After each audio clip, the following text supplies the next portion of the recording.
Today we're going to be reacting to his story. Because he's a very famous YouTuber right now. Maybe I was thinking, let's react to him, right? So there's many videos.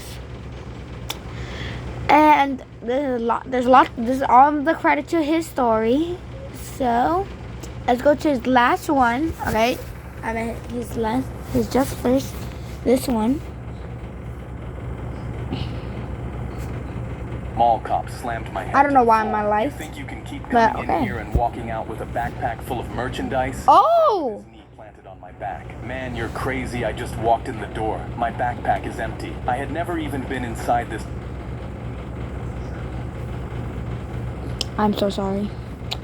Oh, wait, what is this? Whoa. I'm sorry. Brennan slammed his Beyblade down onto the girl with Down syndrome's tray. Oh, nah, bro. She sat there stunned, tears welling up in her eyes. I turned to him furious. You think it's okay to do that to her? Brennan smirked. Yeah, she's a window licker. He turned and walked off without looking back. Something inside me snapped. I stood up on the bench, pointed across the cafeteria, and screamed, I challenge you to a Beyblade duel. Oh, the whole no. cafeteria gasped and turned to look. Brennan stopped mid-step. He slowly turned around with this evil grin spreading across his face. You're on. Me and my boys versus you. Loser licks the bird poop off the table by the playground. Oh, yeah, bro. To the picnic table. The entire playground. Hold on, I know something bad is already about to something bad is already about to happen. Had circled around it 3 kids deep. Cohen pulled out a Beyblade with flames on it. Tate.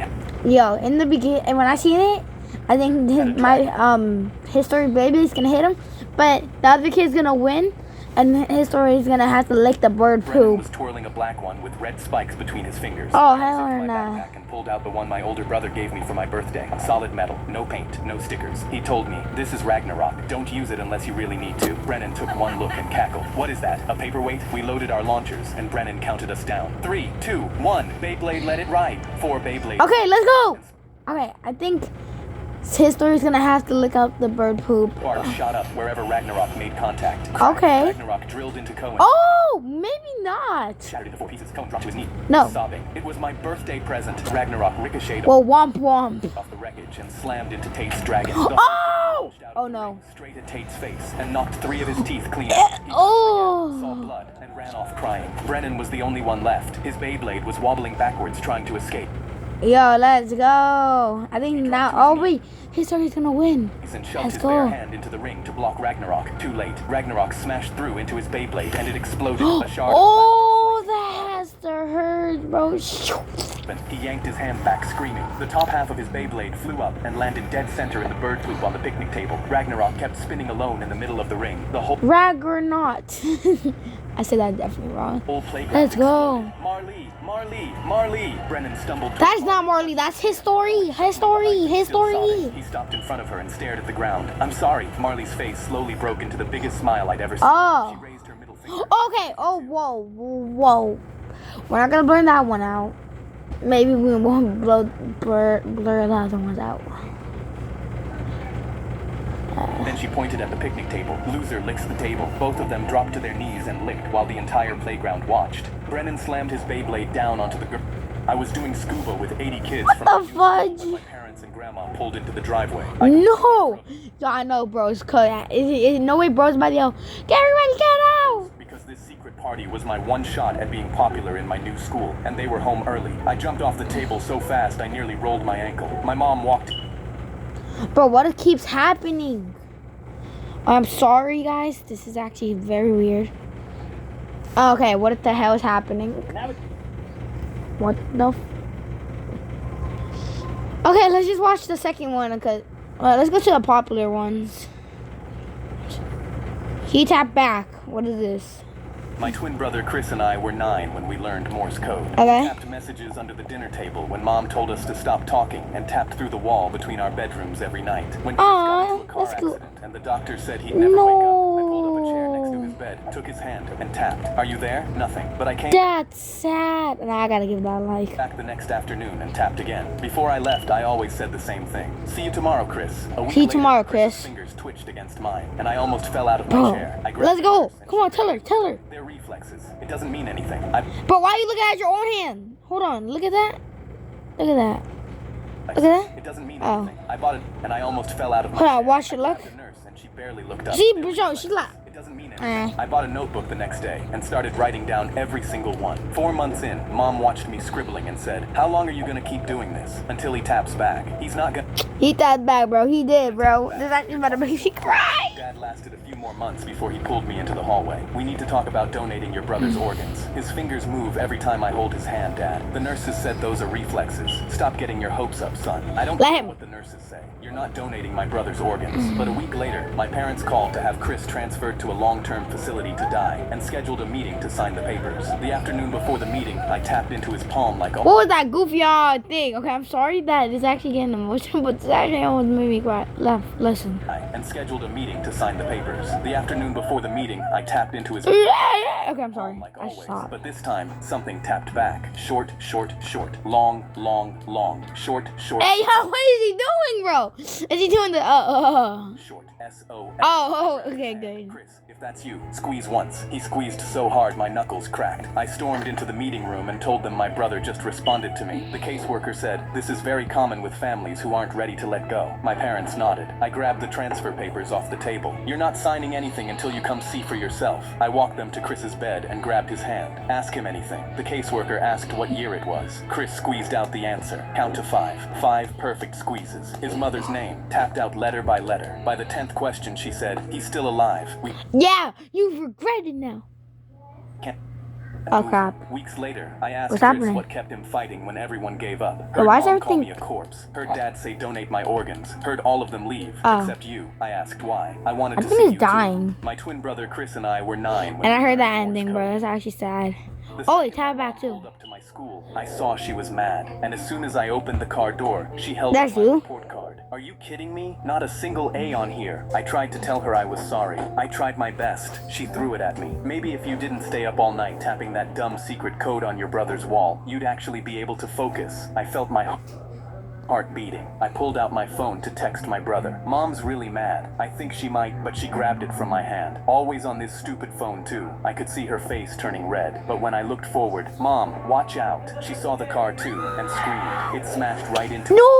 Glass was everywhere, and I hit my head. I didn't know where I was. I tried to open my Bro, eyes. look like he's in Then I heard Jesus. someone, "Listen, kid, he's never gonna wake up." "No, please, he has to." It was my brother. I tried moving my hands, screaming. Nothing worked. But then, someone tapped my hand. I instantly recognized it. "Chris, are you there?" I squeezed my hand as hard as I could, but it didn't move. But he stood up. "See you tomorrow, Chris." I felt a tear roll down my cheek. Someone else came in. "We should just pull the plug. I'm not paying for a vegetable. We'll get more money from donating anyways." It was my mom. She was talking about selling me, but I was still here. Jay came back, tapping about his day. I knew I had... That is not Jake again, bro. You're Jay, and that's his story. My arm. It felt like concrete. "Please, anything. They'll kill me." Then it twitched. He gasped. He ran out to grab them. What's that goofy Look, no. Just a reflex. "No, it's him. You're talking to a..." Hold on, what was that goofy thing? He ran out to... What the hell is that? grab them. That's just a reflex. "No, it's him. You're talking to a corpse." That night, I heard my mom. "He's gone. We need to pull the plug." I tried to move. Then, my shoulder twitched. My dad screamed. He moved." They were silent. "If he wakes up, we get nothing. We need to get that paperwork signed." They ran out, and I knew I didn't have long. Wait, I felt was they someone doing tap a goofy run as If well? he wakes up, we Hold get on, I need to see nothing. that. We need to get that paperwork signed. I think they were doing... ran out, and I knew What was that goofy thing? I didn't have long. I felt someone tap my hand again. "Chris, please wake up. They're gonna kill you." I squeezed. I needed a miracle. Then, my fingers moved. I said the first thing I thought of. SOS. "Chris, I knew it." He instantly ran out of the room. "Guys, he's awake. He's awake." They rushed in. Yes, I I'm squeezed awake. their hands. They saw it all. I heard my mom. "He's still alive. We can't move him." But I knew... It's not like you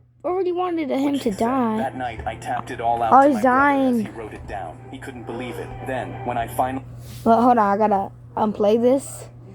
I'm so sorry. Alright, let's start. opened my Okay. eyes, they gasped. My mom hugged me. "Honey, you're alive." But I didn't hug her back. I'm sorry, The doors guys. opened behind them, and when the cops walked in, my parents looked nervous. "What's going on? Can we help you?" They were pissed. They slammed them both in handcuffs, and when they looked, Jake was holding up everything I said. I could barely move my arm, but used all my strength to raise my hand. Then And my then- middle finger. Thank God I covered that last second. I gotta go charge this real She quick, was guys. mad, Hold on. And as soon as I opened the car door, she held up my report card. "Are you kidding me? Not a single A..." The second most popular. The flight attendant slipped me a napkin that said, "The pilot isn't who he says he is. Meet me in the back to talk."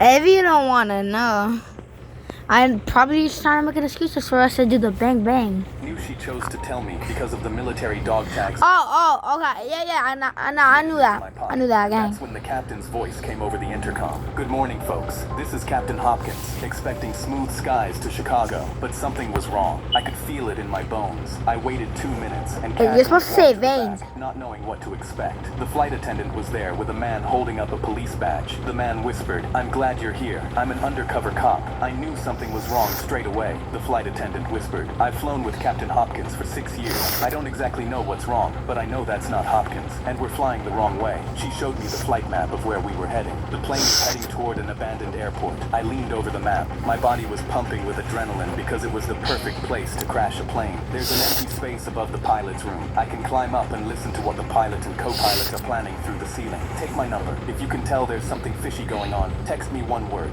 now. That's the signal to move. And to distract everyone while I climbed above the ceiling, the flight attendant made an announcement on the speakers to tell everyone to keep their seatbelts on. Through the cracks, I could hear 2 men in the pilot's room talking. 15 years ago today, our brother died because of Captain Hopkins. Now we get to crash his plane with him tied up on it while we impersonate him. I texted the undercover cop. Now, the cart slammed into the pilot's room door, and the cop kicked it open. I dropped through the ceiling and tackled the fake pilot out of his seat. The cop pinned the co-pilot to the floor. The flight attendant grabbed the radio. "Mayday, our pilot is gone. We need help landing right now." She looked at me. "Find Hopkins, the actual pilot. He has to be on this plane somewhere." I sprinted to the back of the plane, checking every door. I yanked open the closet next to the bathrooms, and Captain Hopkins was inside with his hands tied and tape across his mouth. I ripped the tape off. "Get me to the controls." He ran to the front and dropped into the pilot's chair. He grabbed the wheel. "Tower, this is the real Captain Hopkins. I'm landing this plane." When we finally landed, the cops dragged the brothers off in handcuffs. The flight attendant came up to me in the aisle. I pulled the napkin out of my pocket and held it up. "You saved 200 lives with this." She smiled and took it back. The flight attendant slipped me a napkin that said, Why would he take it back, Mel? My daughter came home crying with an F because her teacher doesn't know what color blood is. That's crazy. No, guys, this is the last one because I gotta go. I'm tired. School holding out her arm. "Look, Dad, you can see the blue blood in my veins right here." She traced the blue lines under her skin with her finger. I put down my coffee and looked at her. "Actually, sweetheart, that's not true. Blood is always red because of hemoglobin. It's just darker red in your veins." Her face scrunched up. But Mrs. Miller showed us a whole PowerPoint about it. She even had diagrams from a science book. The next morning, I packed my work scrubs in my bag. I'm an ER nurse at Mercy General, and I was working the afternoon shift anyway. I sent Mrs. Miller an email asking if I could do a quick presentation about blood for career day that afternoon. She loved the idea. When I arrived, Mrs. Miller introduced me as Riley's dad, who works at the hospital. 28 kids stared up at me from their desks. "I heard you guys learned that blood is blue inside your body," I said. The entire class nodded enthusiastically. Mrs. Miller beamed from her desk in the corner. I pulled out a blood collection tube from my pocket and held it up. "This is what we use to draw blood at the hospital. Notice something. The tube creates a vacuum. No oxygen inside at all." I paused. "When we draw blood with these, it never touches oxygen until we pop the cap off." I showed them photos on my phone of sealed blood tubes. "See? Still red." Mrs. Miller's smile started fading. She shifted in her chair and cleared her throat. A boy raised his hand and pointed to their science textbook. "But our textbook says it's blue." I picked up the book and checked the publication date, 1998. Medicine updates pretty fast. We used to think lots of things that turned out to be wrong. Mrs. Miller suddenly stood up from her desk, her hands gripping the edge. "Well, thank you for that interesting presentation, Mr. Johnson, but we need to move on to math now." I nodded and started packing when a girl in the back raised her hand. "So our textbook is wrong?" The class erupted in whispers. Mrs. Miller's jaw clenched and her voice got tight. "The curriculum says..." "Actually," I interrupted, pulling up the state science standards on my phone. I walked over and turned my phone toward her. "The current curriculum specifically mentions this myth as something to correct." She stared at the screen and her eyes narrowed. Her mouth pressed into a thin line and her nostrils flared. "Can I speak with you in the hallway?" The kids watched as Are you trying to make love? the door closed behind I'm us. joking. "Do you have any idea how hard it is when parents undermine my authority?" Her face was red and her voice was sharp. "Now they'll question everything I say." I kept my voice calm. "Isn't that exactly what we want them to do? Question things and learn critical thinking." I like this. I've been teaching for 20 Oh my years. God. I'm not changing my whole curriculum because some nurse thinks he knows better than our textbooks. The next day, I found out Mrs. Miller gave the class a pop quiz. Riley came home crying, her face red and puffy. Her hands were shaking as she handed me a paper. This is a pop quiz. What color is blood inside your body? Red. Correct. And by the way, this is not a quiz. Oh wait, why am I trying to okay, I'm an idiot. With a big red F on it. I took a deep breath and felt my jaw tighten. Arrgh. What color is there's Oh, blood inside the fuck. body. Riley had written red, and Mrs. Miller had marked it wrong. I requested a meeting with Principal Davis and brought printouts of medical textbooks, the state science standards, and Riley's quiz. The principal called in Mrs. Miller and asked her directly, is blood blue inside the body? After a long pause, Mrs. Miller said, it's what the children understand better. I leaned forward in my chair. My daughter is crying every morning before school because she's afraid of getting F's for writing down the truth. The next day, the school replaced their science books. Now whenever Riley learns something new at school, she comes home and asks me, Dad, is this actually true, or is it just a Mrs. Miller truth? My daughter... Well, guys, we're gonna end it there. Bye.